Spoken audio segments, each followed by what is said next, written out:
My name is Debbie Harper. I'm Senior Curator of Education here at the Winterthur Museum.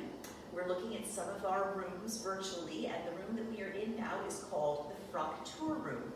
I will tell you it's in the far north end of the building, and it was originally the wine cellar when Winterthur was first built. It's one of the rooms that Mr. Du Pont changed out to be a museum installation.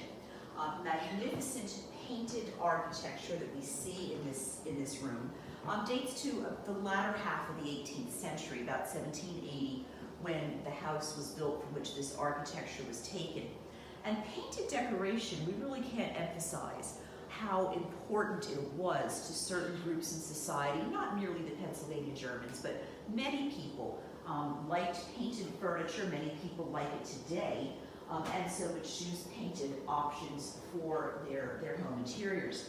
If we look down at the end of the room, for example, we've got a chest here, very colorfully painted, and you can see the background similar to some of what we see in the architectural detail, with the same kind of modeling or feathered a technique that's being used to embellish the chest. And then if you look in the corner at that desk and bookcase there, wonderful piece of furniture, very, very high style.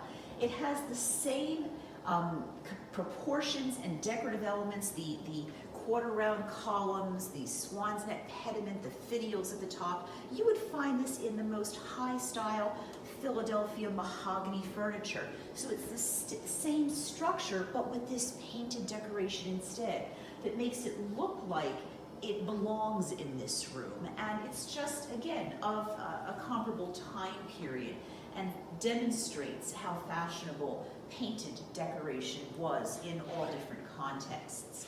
Now, if we look over on the opposite side of the room, we have a fabulous shank or wardrobe. It's a clothes wardrobe.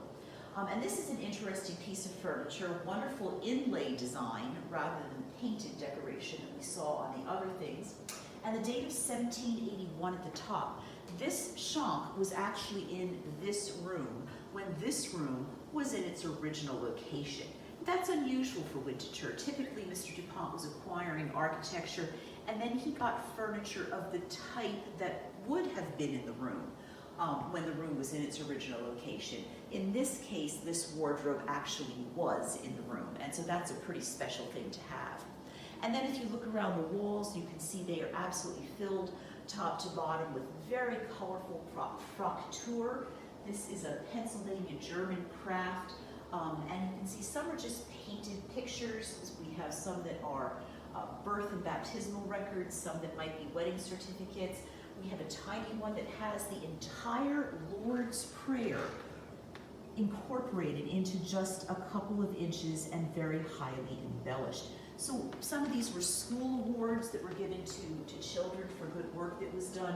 So quite a range of rationales for why these were being done, but put together here, a wonderful display. You know, H.F. Du Pont kind of bucked the trend when he first got into collecting, because for many early collectors of American antiques, they were focusing on New England because they thought you gotta start with the Puritans. And so you wanted to be in New England. But H.F. Du Pont was like, no, wait. The Delaware Valley has its own origin stories, and we have great things in the Delaware Valley and in Pennsylvania. He wanted to focus on this region, and so really Winterthur has one of the top collections of Pennsylvania German artifacts that you will find anywhere in this country.